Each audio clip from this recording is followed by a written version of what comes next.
Guys the learning page চ্যানেলে তোমাদের সবাইকে জানাই স্বাগত। আজ আমি তোমাদের নবম শ্রেণীর ইতিহাস বইয়ের প্রথম অধ্যায়ে ছোট প্রশ্ন বড় প্রশ্ন দেব।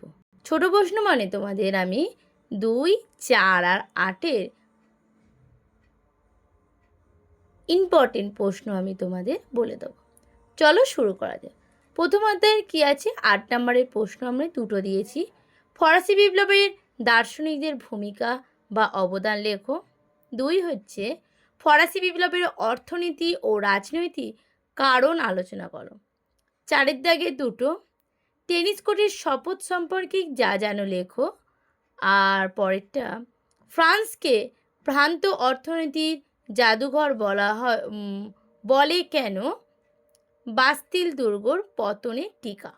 এই 3টে প্রশ্ন তোমাদের আমি 4 নম্বরে দিয়েছি। এবার আমরা চলে যাব 2 নম্বরের প্রশ্ন। 2 নম্বরে কী হয়েছে? টেইল কি? ক্যাপিটেনশন কি?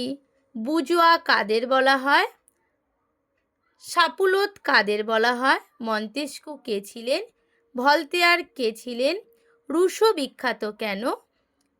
টেলর দ্য ক্যাসে কি? অ্যাসাইনেট কি? লাল সন্ত্রাস বলতে কি বোঝো? পরের 1-এর দাগের প্রশ্ন কি? 1-এর দাগের দেখো কয়েকটা গুরুত্বপূর্ণ প্রশ্ন আমি তোমাদের অধ্যায় ভিত্তিক দিয়েছি। তোমরা যে এই প্রশ্নগুলো দিয়েছি বলে এটাই করবে, তার বাইরে কিছু করবে না এমন নয়।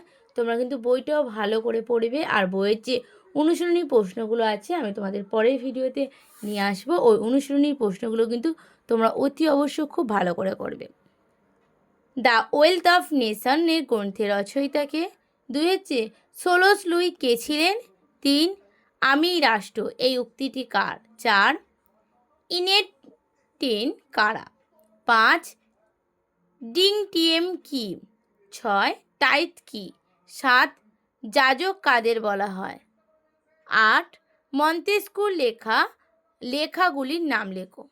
9 কাকে ফরাসি বিপ্লবের জনক বলা হয়? 10 অসাম্য সূত্রপাত গ্রন্থের রচয়িতা কে?